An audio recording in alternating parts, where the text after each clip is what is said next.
bitch, I'm that damn good. Smoking on some good, some rosy on the wood. Standing on the shit so you can get it understood. It's pedigree in me because I'm that damn good. Bitch, I'm that damn good. Bitch, I'm that damn good. Smoking on some good, something rosy on the wood. And bitch, I got the belt, so you just get it understood. It's pedigree in me because I'm that damn good. Bitch, I'm that damn good. I am turning, big old wood I'm burning, big old booty I'm burning, big old fucks I'm burning. I put it in world designer, but you know Rico behind her. I'm about to give her that weight, yeah, she ain't that living like China. I got my stripes and referee, I put a ring on a Stephanie. Me and my team is building a legacy, winning the goals separately. It's time to play the game, I had to change the name. Roll your pen is plain, you couldn't find this name. Bitch, I'm that damn good. Yeah. It's been a while, you know, I've been like a little absent. We'll talk about it. Yo!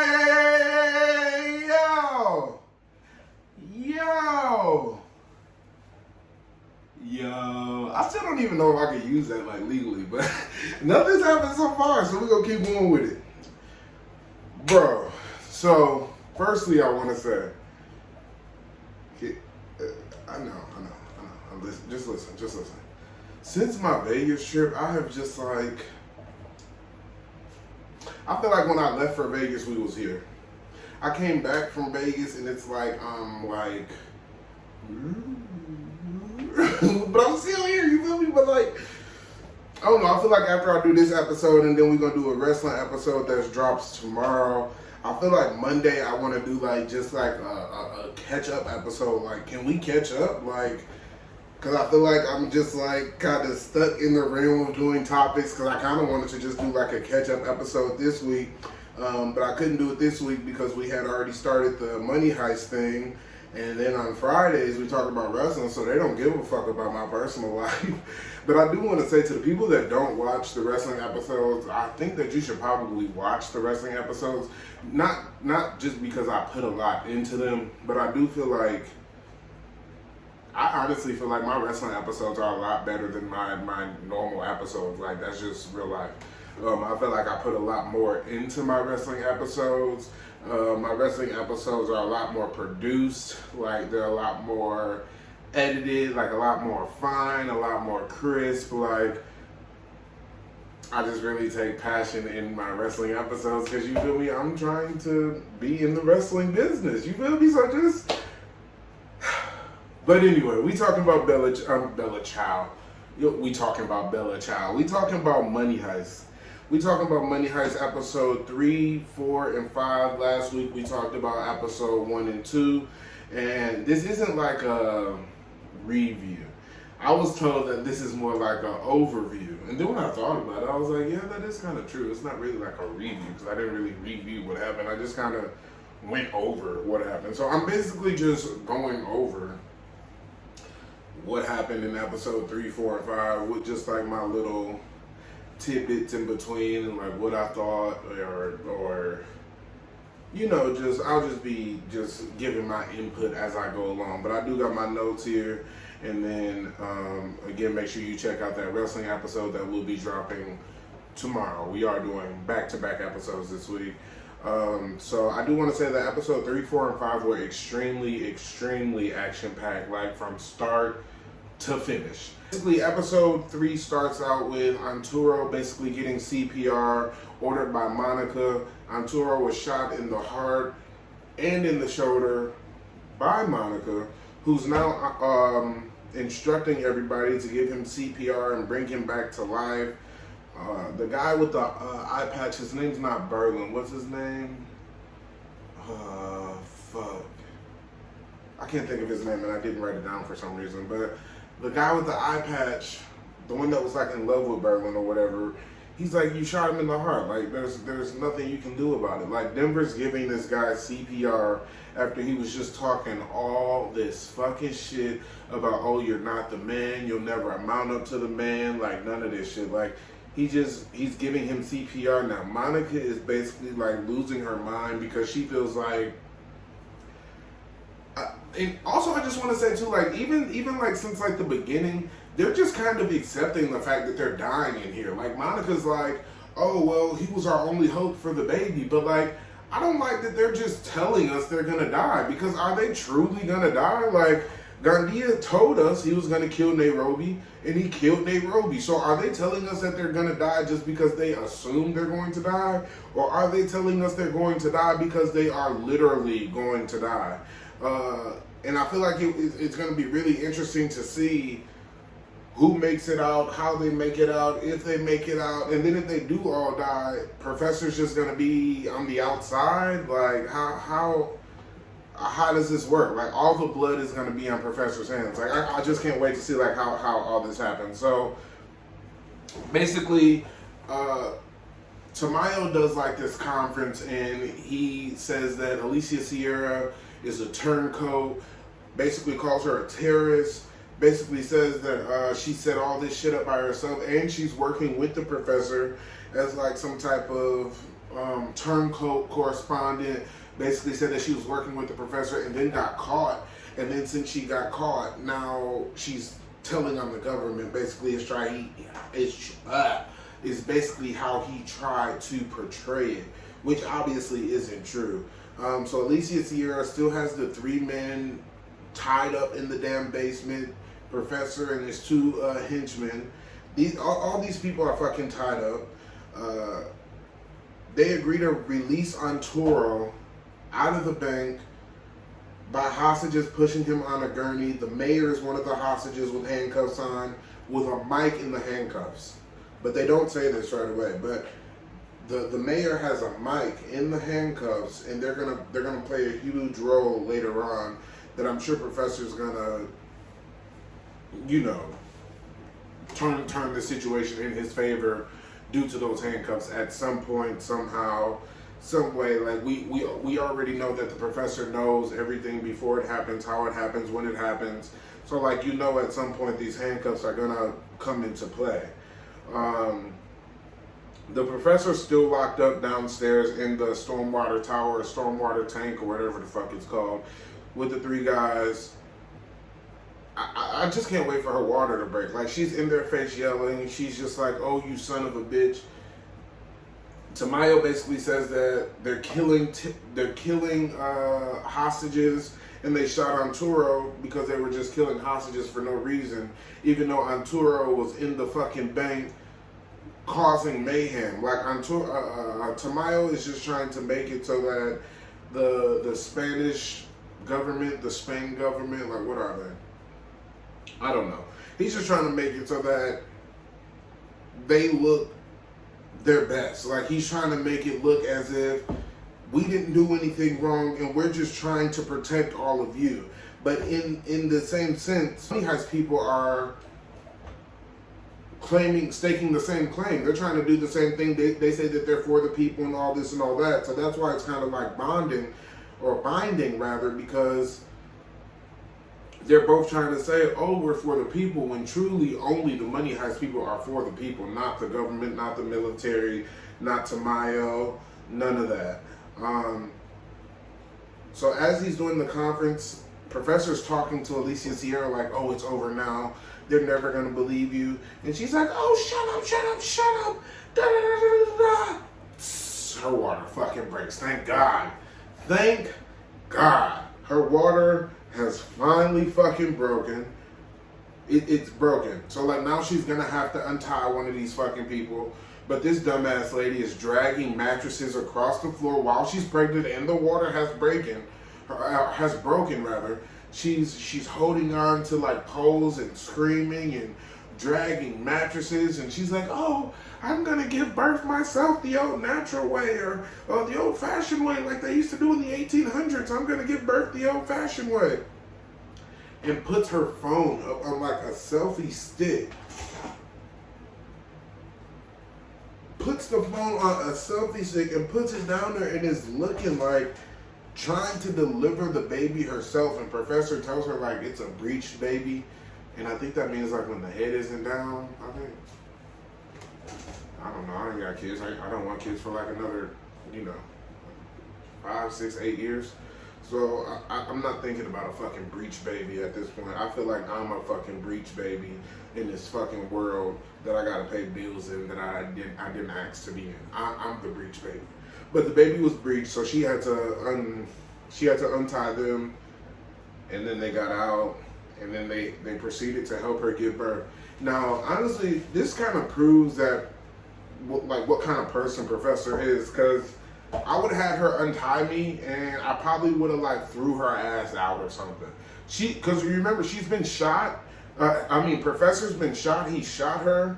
She's shot him. Why can't I get this right? The professor has shot him. The professor has shot her. Oh my God. What the fuck? Jesus Christ. Alicia Sierra has shot the professor. I just did that like 5 times, bro. He has a bullet in his foot, and he's still trying to help her deliver this baby. And he does actually end up helping her. She was very stubborn about it, but he does end up trying to help her give birth to the baby. Tamayo returns to the tent outside, and he immediately is like, come with me to the military. Like, he walks by the security, and immediately he's like, come on, let's go, guys. Like, we're done with this. Like, he's already went on the news and did a press conference and basically said that these people are terrorists. They're killing hostages for no reason. Like, so in the public eye, they have every reason to go in and defend the country, because you're killing hostages for no reason when you guys are just simply supposed to be robbers. Even though Arturo did all of this. Arturo was the one that shot the hostages. Arturo had to die or he was going to kill everybody. Like, everything that needed to happen was supposed to happen, but they're trying to play it in their favor. Gandia has been stitched up and is in full military gear to go into the Bank of Spain with the military. So why the fuck is Gandia still alive? We talked about this in the last part. Gandia should have been dead seasons ago. And not only is he back, but now he's going back in as a part of the military.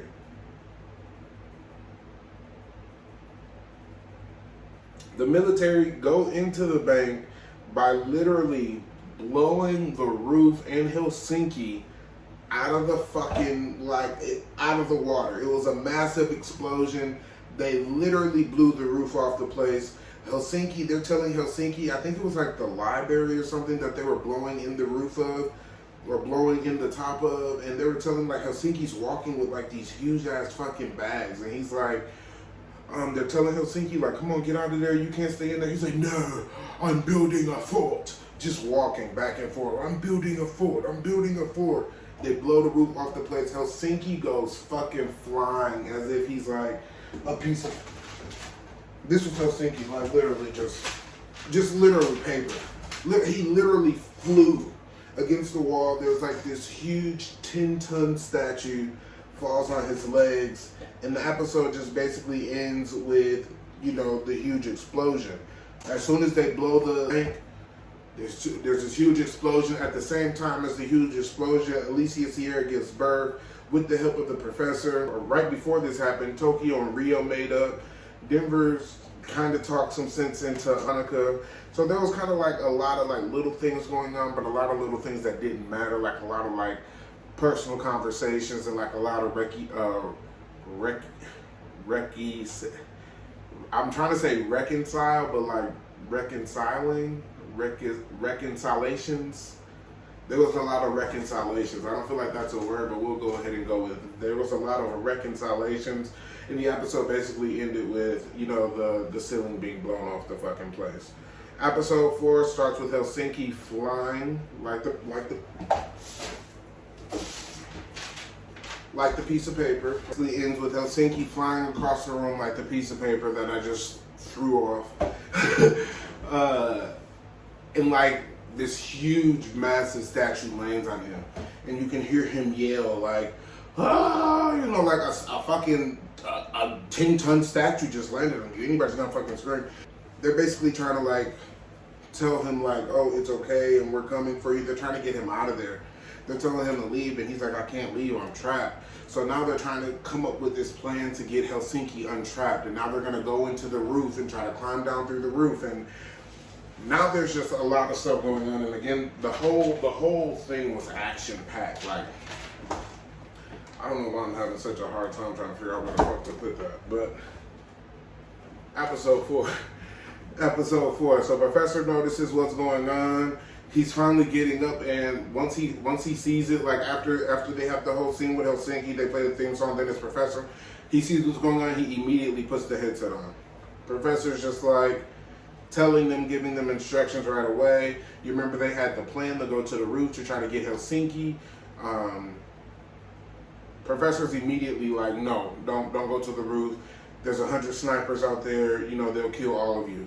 Professor knows about all of that's gonna happen. So he's basically telling them like right away, like, no, you know, don't do this, don't do that. And he's coming up with a plan for them like on the fly.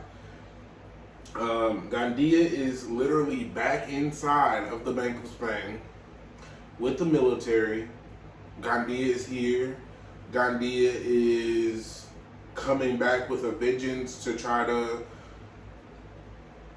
you know, I feel like this isn't even personal at this point. You remember he kept telling Tokyo he was going to kill her and all this.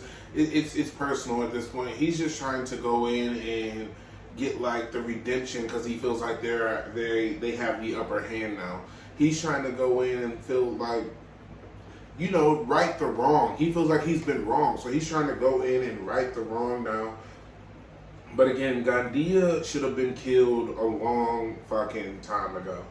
They go into a cutscene with Berlin and his son completing the first heist with his first wife or last wife. I don't know, his wife. They go in with Berlin's son and they complete the heist, basically switching out some gold pieces for some fake pieces, and they throw it out the window and grab it with a boat later. And Berlin's son was having like a fit the whole time because he threw it out the window. And I mean, it was like a good little backstory. I really kind of enjoy how they're keeping like Berlin and, you know, Denver's dad and Nairobi, like they keep giving them like these little scenes so that they're not entirely out of the show. I really do enjoy that because, you know, it's like they're still kind of there. They're just not necessarily in the heist. So I really do enjoy that. And again, I can't think of his name. What the hell is Berlin's lover's name? Let me look up the cast of Money Heist. Because I really can't think of his fucking name, and it's going to bother me if I don't find this guy's name. One second. The dude with the eye patch. Palermo. Okay. So Palermo has dismembered the fucking military with a rocket launcher. There's like shit everywhere. Blood, guts, arms, like there's shit everywhere. But the military, they're like kind of countering everything. Like, but they're the military, so of course they are. Like they're kind of countering everything. They're kind of prepared for everything. He was definitely able to dismember them with that rocket launcher though and save Helsinki. They were able to go ahead and get like Helsinki was just telling them like, just cut the fucking leg off, cut it off completely. And they were just refusing to cut his leg off, and they did eventually ended up getting him out of there. After they got him out of there, we actually really didn't see too much more of Helsinki, so I guess they'll kind of continue that off next season. Because we didn't really see too much of Helsinki like for the remainder of the season. I do remember them getting him out, but after they got him out, we haven't really seen much of him, and I'm just thinking we haven't really seen much of him at all. So Sierra's just kind of taking care of the baby in the back, just kind of letting them do their own thing. Professor has told everybody to go get her bottles and cribs and car seats and all this other poopla. Like, he's just such a much better person than I am. That's what I'm going to say. He's a much better person than I am. The professor, when they said that they were going to go out to the roof with 100 snipers, Professor told them to go get the hostages so that the hostages would distract them. So now all of the hostages are on the roof and they're basically just waiting for Professor's orders. In the midst of all this, Denver's brother-sister decides to have a anxiety attack, a panic attack, whatever the hell you want to call it. And she's like panting and telling Denver she's in love with him, and oh, I only did the heist to spend more time with you. Like, who the fuck goes and says, oh, I want to spend time on you, let's rob the bank of the state that we live in? Like, I don't want to spend time with anybody that fucking bad at all. Like, oh, bro, I miss you. Let's go rob the bank of Wisconsin. I miss you so much. Oh, I miss you. Let's go rob the bank of Nevada. Let's go rob the bank of California. Are you nuts? Are you nuts?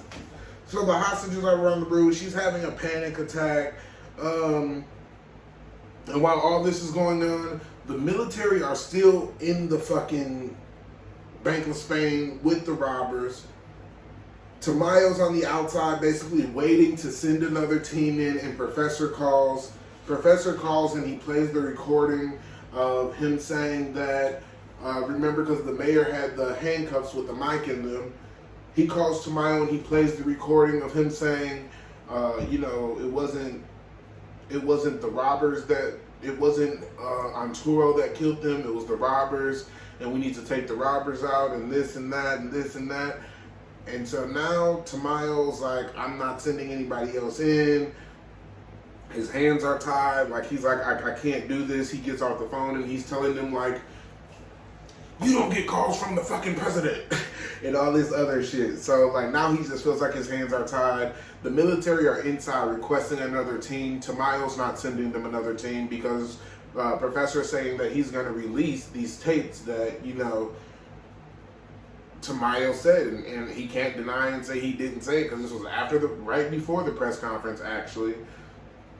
And he basically said, like, if Arturo dies, that's the best thing that could happen because Arturo can't talk. So now Tamayo's hands are tied. Tamayo's just like, kind of, what the fuck? They show a cutscene of they show a cutscene of Tokyo and her first love, like, robbing a bank and her first love being killed. They're giving a lot of backstory on Tokyo, and I actually kind of feel like the backstory of Tokyo kind of made me like her a little more. Just because when I was first introduced to Tokyo, I didn't like her. She was just too much. But I feel like if we got a backstory on Tokyo and actually seeing the way she was, I would actually be really interested to see if they start breaking off and giving, like, these characters backstories. Like, how did the professor become the professor? How did Berlin become Berlin? Like, why is Tokyo Tokyo? Like, I'm sure all of these people have a story, like something, like, because, they all had robbing in common.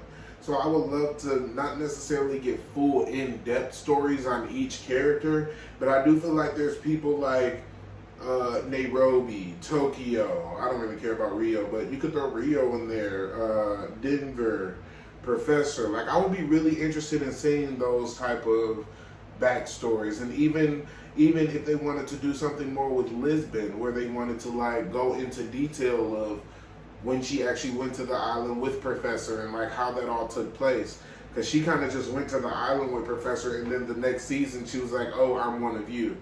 But what happened between that 1.5 years, 2 years to make you one of us? Monica is in the office taking drugs because she is still so distraught about killing Arturo. She's just up there high as a kite, shooting up, I don't even know, pain relievers. She is just out of it. The team is somehow separated, and Gandia has the team trapped in, like, this office with military doors being closed down on them. The doors are trapping Palermo, Lisbon, Rio, and one other person. They're trapped behind these doors. They're trapped behind the doors. Monica is in the room getting high. Denver, Tokyo, and the sister brother are told to make a fort in the kitchen by a professor. So they're making the fort in the kitchen. And basically it just kind of ends with, like, them making the fort in the kitchen, and Gandia, after they're locked in the room, Gandia is taunting Tokyo. Like, oh, I heard he's like, Tokyo, I heard Nairobi said that there's a spot left for you in heaven or something like that, he says. And then the episode ends. So Gandia is still very much taunting her. He's still very much a dick. And, that's just who he is. Like, it's not going to change until they somehow fucking kill this guy and he needs to fucking die. So that's how it ends, with him saying, Nairobi has a spot for you in heaven. Episode 5, and this is the final episode of the season. Starts with Tokyo's boyfriend getting killed in the bank, and we did kind of touch on that in the previous part. Well, he was kind of just, we were just getting like a lot of Tokyo's background. So he was killed outside the bank. They were robbing like some little, like some little small bank where you would just go and make like an ATM withdrawal, like not the bank of your fucking state, but just like a little like branch. A branch is what you would call it, like a bank branch. They robbed a branch, and he was shot, and the cops were coming, and like Tokyo left him on the ground basically to die, and she was on the run. So they basically showed that, and they were just showing how Berlin and Professor were basically like, let's go find her, we could use her on the team. Basically just showing how they met Tokyo and how Tokyo became a part of the team. So the military are still inside, and they're countering and reversing literally everything the money house robbers are throwing at them. And obviously, again, they're the military, so they're trained to do this kind of shit, and you can see that. Like, anything that they have tried to do, the robbers, the military has countered. The only way that they were able to kind of find a crack in the system is the leader of the military and Gandia were kind of having a power struggle. Gandia wanted to be in charge, and they were kind of just playing up on that. Tokyo was kind of telling him like, oh, you're in charge and all this other stuff and da-da-da-da-da. So it was just basically kind of like the other team stuck in the room trying to figure out how to get out of the room. Alicia Sierra is still at the Stormwater Tower with Professor and the three guys, but you can kind of tell she's up to something. Like, she goes into the bathroom and she's just like acting weird, but like she knows like her baby's here. She's released all of her ammo, but something's going on. She's plotting something, she's planning something, and we'll see what it is at this soon. Basically, Tokyo is like shot in the leg or something. She's like, she can't move her leg. She can only move the top of her body. Monica somehow comes to and tells Denver, basically gets on the radio and tells them to like jump down the air vent.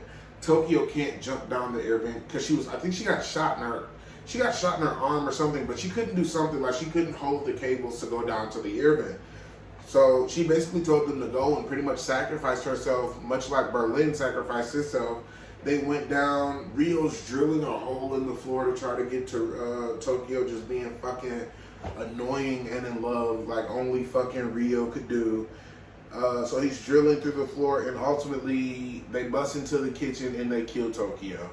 They killed Tokyo. And it was kind of fucked up for me because I'm like, damn, this whole time, like, I didn't like Tokyo, but I was like not a fan, but I didn't expect Tokyo to die. Like, I'm really not expecting any of them to die. Like, I really want them all to make it out. Like, I'm not really expecting any of them to die. So when she died, we was just kind of sitting there, because I was watching it with some friends, and we was just kind of sitting there, and we was just like, what the fuck? Like, wow. But my friend was like, after she died, like, it didn't make sense that she died because we were getting so much backstory on Tokyo. Like, they were telling us shit about Tokyo, like, we didn't know we wanted to know or needed to know. Like, why are you telling us this? Like, because at first when we were watching all these cutscenes, we're like, what the fuck is this? But then it kind of tied in because they were killing her. And then they did kill her. And so when Tokyo turns over, she has like 5 grenades on her neck. And Gandia was the one that shot her. So Gandia walks up to her and he turns her body over, and she has like 5 grenades on her body with the the grenade pull things in her hand.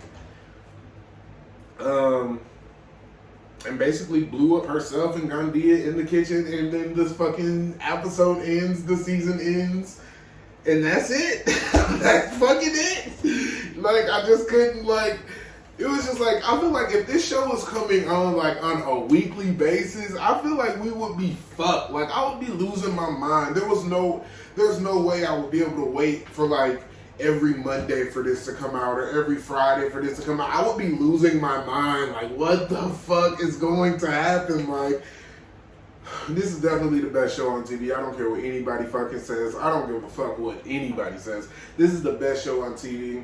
The final season will premiere December 3rd of this year. So just about 2-3 months, and with the way time is moving, it's next fucking week, because time is moving scary fast. And that's just like the way it is. Time is moving really scary fucking fast right now. But that's just kind of what it is. I'm going to be dropping back-to-back episodes, so be sure to check out the wrestling episode tomorrow. I know a lot of you don't like the wrestling episodes. Please check out the wrestling episodes and just see if you like it. Can you just see if you like it? God damn. Just see if you like it. Monday, I feel like we just going to do like a catching up episode. Like, I feel like we haven't like been here since Vegas, and I don't want to just keep going with topics and, you know, acting like this shit isn't happening. I don't want to act like I'm not on schedule and, you know, like this shit is correct. So we're just going to take a minute and we're going to address all this shit on Monday. I'm probably going to throw a little topic or something in there, but, you know, we probably just going to have just a random conversational podcast on Monday. But that is all we have for this week. That was the Money Heist review, overview for episode 3, 4, and 5. I definitely appreciate you guys staying with me and checking me out. I ask that you all follow me on Instagram. The podcast page is C.S.A.C.Don. So common sense ain't common .don on Instagram. My Twitter is Dame Don, and my personal Instagram is Dame.Don. So Dame Don with 2 N's.